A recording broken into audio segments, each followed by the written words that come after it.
Hi, this is Allison Corbin with Big Sky Economic Development, joined by Karen Miller, also with Big Sky. And we're here today to give you an economic impact update.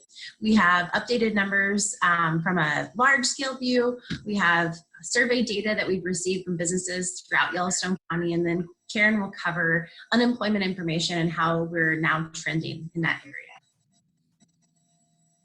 So to start with, let's get those slides up. Thanks, Karen.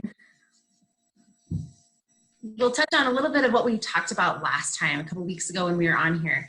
So the important considerations that we have when we are looking at this COVID, this disruption in our economy is really trying to pace what kind of disruption this will be. And like I touched on before, is this going to be like a recession, or is this going to be more of a disaster, more of like a sudden hit and we'll recover suddenly, or is this going to be more like a disaster or like a recession where this will be something that will trigger a long-term impact to our economies? And so we are looking at data and benchmarking different data points to try and keep track of where we are and where we're headed. Some of those data points that we will be working to put together in partnership with the City of Billings will be taking normal benchmarking data points like business permits and building permits and those types of things, just to keep track of where we were and where things go. So we'll be kind of bringing that all together in one place in the next couple weeks. The second thing that we are looking at is the large scale economic information that we have from national sources. And so that's what I'm gonna touch on that today. And then the third thing that we're looking at when we're trying to benchmark data is business surveys. So the primary source data that we have, we did a business survey in Yellowstone County that was just the beginning of this week, and so got some important feedback from that survey that I'll be touching on today. And then we will be putting out a more comprehensive look at that data information early next week.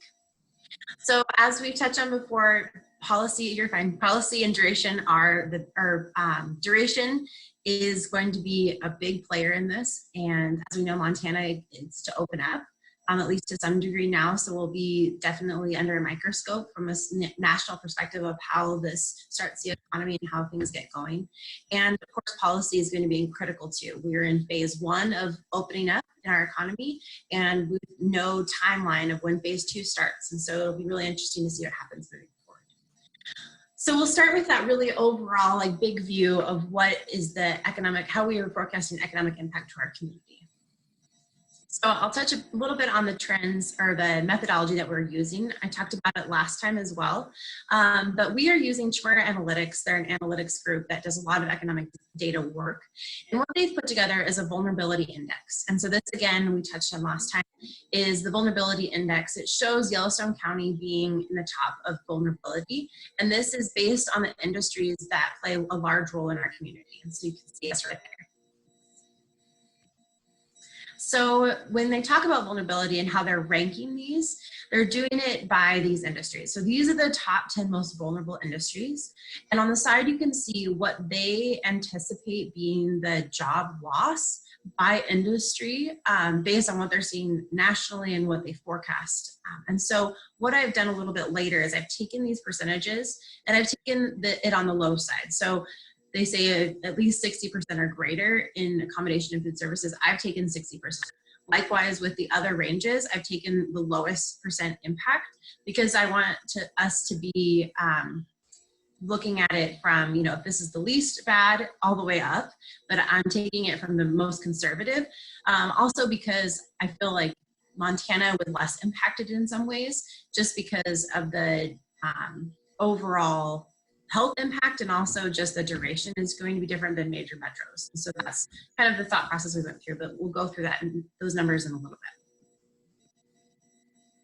So it's just a reminder, this vulnerability impact index was applied to all of the counties in the United States. And of all of the counties in the United States, we rank 322nd.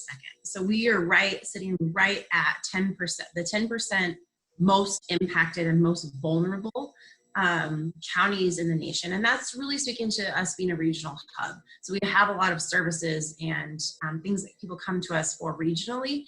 And that's a lot of why we're having that rating, in addition to a little bit of the tourism. And you can see Bozeman's exceeding us in really that's probably driven by tourism, because tourism will be so significantly disrupted because of this incident.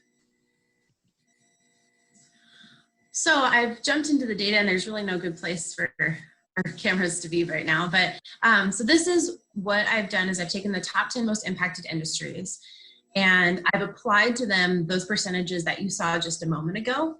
And what I've done, this is all Q4 of 2019 data as far as employment and wages, because that's the most current that we have. So pretty real time. So end of December, this is the employment and wages by these industries. So you can see that in the column on the far side, on the left side. And so that just gives you an indication of how big those industries are in our community. And accommodation and food services is right up there. It's one of our top industries. Arts, entertainment, recreation are lower. But the color differentiation you see is the orangey color are industries that are going to be impacted by about a 60% job loss. So that's what's figured in this chart. The blue ones are looking at a 10% job loss, so it's less dramatic. But what you can see, the bottom line is that we have about a 10,620 job loss in our community, which represents about 12% of employment in Yellowstone County. So it's going to be a pretty significant impact to employment and in those industries. And so what Karen and I we look at this, and then we start thinking about how do you transfer these folks to industries that they have transferable skills to, so that we still keep people employed. But it's interesting that this number, you'll notice, is right around 10,500. Karen's unemployment number is going to be in that ballpark as we speak today. So that's a quick look at kind of the high-level economic impact to our community, what we forecast might happen. Of course, that 10,600 could be much worse if we stay in phase one for a lot longer, or we are in phase one and have to step back. So those are all things to keep in mind and keep track of. So these are some of the survey results. We deployed this survey to Yellowstone County businesses on Monday of this week. And we received 606 survey results, or at least data set. The survey is still open, but I think we've got a really strong, statistically significant sampling. If you go by the number of establishments in our community, we have these survey results provide a 95% confidence level, which is really good when it comes to statistics. So you can say with 95% confidence that these results are reflective of the business community in Yellowstone County. So that was a great response rate, and we were really pleased with that. So we'll jump into some of those numbers. As you can expect, we asked folks, how impacted are you by this COVID-19 disruption?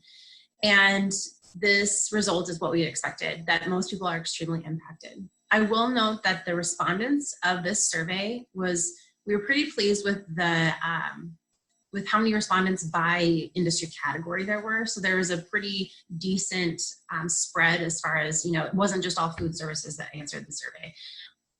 There are a few that were a little bit higher, but we had at least a good response rate from the majority of industries by the 2-digit NAICS code. So I think that that's important because, of course, in certain industries, you're going to have way more impact than in others. But I think that really shows you that, yes, the impact is extreme, but it also shows you that there's a small percentage of people that impact has been positive. Of course, when change happens, there's going to be folks that reap the benefits of that as well. But as one could expect, majority have an extremely negative impact. So this chart gets into what have you had to do with your staff? What has been the result of it? And you can see that quite a few have had to furlough, so put employment on pause. Many have had to lay some off, but I was excited to see that many people think that they might not have to reduce their workforce. And some say they haven't yet, but they may have to. And with the federal programs that are coming into play, this makes me feel like even fewer will have to lay people off because those programs are really intended to keep people working. And so this was a little bit better picture than I had anticipated, and I think it's important for us to keep tracking, especially as we look at trends with unemployment insurance. And again, this shows kind of the spread, and really shows that, this hasn't been every single business laying 50% off, which is in some of our minds, we think this is, the catastrophic nature of this to our economy, put our economy at a grinding halt. Well, hey, that's not totally been the case, because there's been a really big spread as far as what percentage of people have been laid off. It's not just everyone's no longer has a job. So I included this chart just because I liked how spread out, like the dispersion, I can't say that word, of the percent of how many people have had to be reduce their workforce is pretty spread out. So these two charts, I think, are critical in understanding how we move forward from a policy perspective. And these two data points were included in the Yellowstone County's Response and Recovery Group's request to the governor for consideration of how we deploy those federal funds that the state of Montana received. So we included both of these charts because I think they're really critical. The first one that shows that 34% of businesses reported to us that they need between $0 to $50,000 to weather the COVID disruption storm, is really encouraging to me, because it says that, we don't need millions for each business. We need, businesses need help. They need assistance, and quickly in this interim period, but that's up to $50,000. So the ability and accessibility of us to find the resources to keep those businesses going is more attainable than if all of them have reported 500,000 plus. And so this has really helped us direct policy to the governor to say, hey, we think that, grants of around $25,000 could be dramatically impactful to a lot of businesses in our community. The second one shows the expected duration of impact. And when we look at this, I don't think this is surprising. I think a lot of us think this will be, the impacts will continue. It's encouraging that about a quarter of people think it'll just be 6 months. And then there's a good chunk that think it'll be a year plus. But I also like the fact that there's, that group holding on around 2 and 3 months. So they think, once things open up, business will get back to normal. And so it is kind of an interesting curve to it, as far as, it's not just everyone thinking that it's going to take a year plus. And so both of those things I think are important. And that's a good consideration to say, how long do these resources need to support businesses? Because a lot of the programs from the federal side are supporting people for 8 weeks. Well, 8 weeks doesn't get us past what most businesses see as the impact of their business. And so it's thinking about how do we deploy programs and efforts that get people over that 6-month hump. It's not just in the next 8 weeks. So this is my favorite slide. When we were putting this survey together and I was adding this question to it, it kind of gives you like a sinking gut feeling to add the question of, will your business be permanently closed due to COVID-19? And so this is the one that I found most uplifting, and that is that of the 606 businesses who answered this question, only 3 said that their business has or will permanently close due to COVID-19. And so that's really encouraging. And especially when you look at people that are somewhat confident, very confident, and extremely confident that their business will survive, this gives us a really strong indication that maybe the duration of this won't last as long. And also that, the idea that all these businesses will shutter isn't the reality, or at least business owners don't perceive it as being reality today. A couple other points that I wanted to touch on while we have the happy slide up is that we did ask folks about revenue as well. So how much revenue do you anticipate losing? And 70% reported that they've already lost 25% of their revenue, either realized or forecasted loss in revenue. And an additional 36% said that they have realized or expect to lose 75% of their revenue. So we've got a big revenue gap to recover from as a community and for those businesses. Also, it was interesting to note that 71% of the businesses who responded have applied for funding to support their business and the survival of their business, of which about 59% have received funding support. So that's a good chunk. I wish it was higher, and hopefully in the coming weeks with the expansion of the PPP that's occurring, that will be larger. And so those were just some of the key highlights. Of course, we'll be putting out a full analysis of all the questions that we asked. We did ask over 25 questions, and they really provide us some rich data on how we move forward. So with that, I'll turn it over to Karen to provide us a status update on unemployment and how that's trending in the community. All right, thanks, Allison. Okay, so again, the data that this comes from is all on the Department of Labor and Industry's website, and they've done a fantastic job of keeping this updated. They update it, most of it, every Thursday at 10 a.m. So use that site as a really great updated reoccurring data point. So real quick, this is showing from February 1st of this year to April 22nd. This is the Montana unemployment claims, and these bars represent everything of a claim. So a new file claim all the way to a redetermination or a reactivation. So this is every sort of unemployment insurance claim that our population in the state is working through, as well as payment requests. So you can see February 1st, you can see that nice, pretty consistent pattern that happens. So obviously they're going to spike at the beginning of the week, and then obviously to our current status, first spike, you know, right around the middle end to March, and then currently where we're at. You see that big spike April 19th, and now we're starting to dip down a little bit, but again, this pattern will reoccur. So we should see another spike at the beginning of next week as well. Okay, so this again is statewide. So this is tracking the number of initial unemployment claims, so new claims that are being filed. So this is going back to 2016. Obviously, you look at 2020. Right now, where we're at, we've had 13,668 initial claims for this most current week, so the week ending in April 18th. Right here at the peak, that peak, we were at 26,457. Again, so those are initial claims for the whole state of Montana. Okay, then we expect this to be going up as far as continued unemployment insurance claims. So again, you can see that nice consistent pattern from 2016 to 2019, and then again in our current state, a huge spike for where we're at with COVID-19. And again, 66,175 continued claims for the most recent filing week, so April 18th. So this is our current status for unemployment continuing claims. All right, so let's go to Yellowstone County. Yellowstone County, you can see it's highlighted there. Again, following similar patterns from 2016.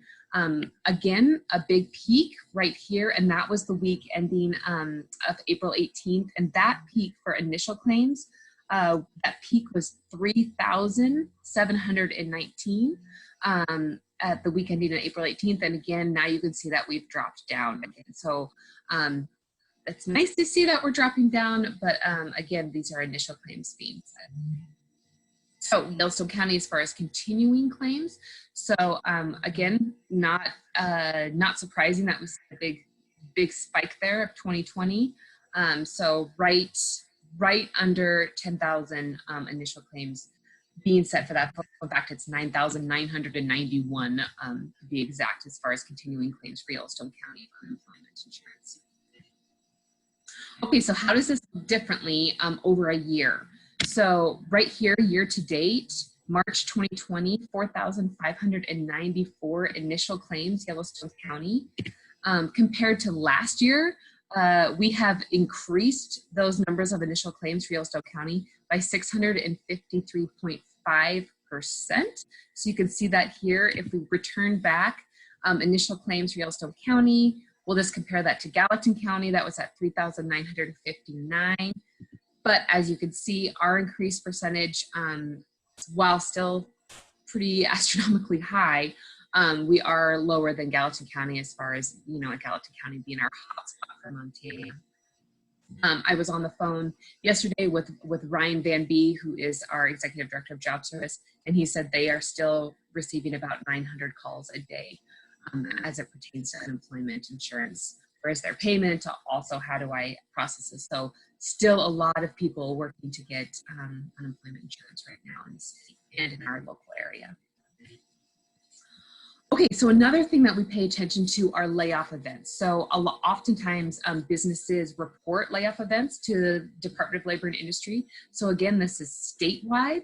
So now keep in mind this is a guesstimate because not every business has to inform Department of Labor and Industry that they are laying off workers or that they're doing layoff events. But again, you can see a huge spike May or at the end of April 2020. So right here, right, this orange is the number of businesses doing layoff events, and then number of workers affected. So you can see, you know, we're over 250 layoff events for the state, and we are, you know, right around 5,000 workers being affected by that. Okay, now this takes that timeline and basically just shrinks it down so we can really pay attention to the COVID-19 impact timeline. So this is starting March 8th, going to the end of March, early April-ish. And so again, you can see the number of business layoff events spiking, as well as number of workers affected specifically to this situation we're in. Okay, so this is actually looking at daily job postings. So we pay attention to uninsurance employment claims, continuing claims. We pay attention to business layoffs, those events that are taking place, but we also look at the number of jobs that are being posted, because what we are paying attention to is who is still hiring, where their hiring freezes as far as workers go during this time. So that light blue line, that's our state of Montana. That dark blue line, that's our Yellowstone County. And then that mustardy yellow orange line, that's the United States. So this is a great comparison that you could see kind of where our county lies between Montana and the United States. So again, you know, kind of wrapping around each other from the beginning of March now to the end of March, we are posting less jobs than the state of Montana right here, but we're doing better than the whole United States, which was at that point down 18% as far as job postings go. Okay, now here's looking at the state of Montana. So these are new jobs added each week, postings for work. And as you can see, beginning of January, we had, you know, roughly 3,000 jobs added each week. And then you go down to now, you know, we're under 1,000 new jobs posting. Again, this is for all occupations and across the state of Montana. Okay, I really liked this data point because this looked at who is kind of still hiring. So the top 20 occupations that are still posting positions, again, across the state of Montana. So general farm workers, they are the #1. And if you go down, nursing instructors and teachers, post-secondary education, that is on the 20th level. So this is just looking at who's still hiring. So kind of nice for us to see. So as we work to build programs for displaced workers, we want to inform them of industries, occupations that are still hiring so that we could target some retraining programs in those areas. So agriculture, of course, cashiers, now that's probably most likely going to be in grocery stores, right? So our essential food needs, and then retail salespeople, again, in those essential areas. Construction laborers, we have seen that construction is still up and running. In fact, there is a crew on top of my house right now redoing my roof. So looking at kind of some of those areas for how we can kind of shift some displaced workers around. Okay, here is some slightly uplifting news. So this is looking in our state, where are the jobs? Now, this can be misleading because of course Yellowstone County is going to have the top number of jobs, but that's because we have the highest population, right? So currently they're saying Yellowstone County has 1,439 jobs right now that are posted. So, and that again, that's in all occupations. So what we would like to do is take that and actually break it down just like they did for the state for our county, so we can figure out where those occupations are as far as industry goes, so we can inform our education partners, specifically apprenticeships, 2-year certifications on that information, so we can build programs for retraining those displaced workers.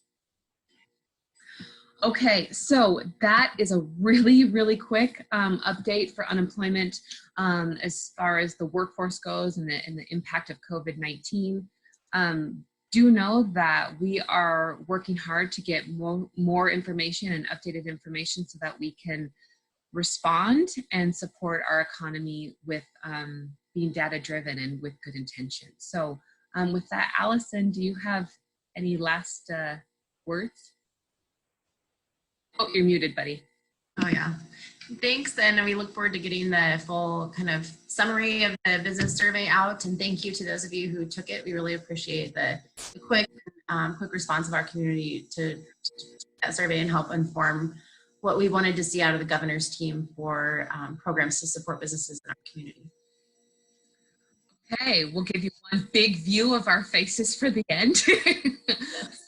Thank you both so much. Allison and I will continue to update you all through these presentations as we get more information coming in so that we can stay well informed during this time. And I know I can speak for Allison when I say we hope that you are all being safe and taking care of your loved ones right now, and that you have hopefully some plans to get outside and finally soak up some of our springtime sunshine for Montana. So thank you.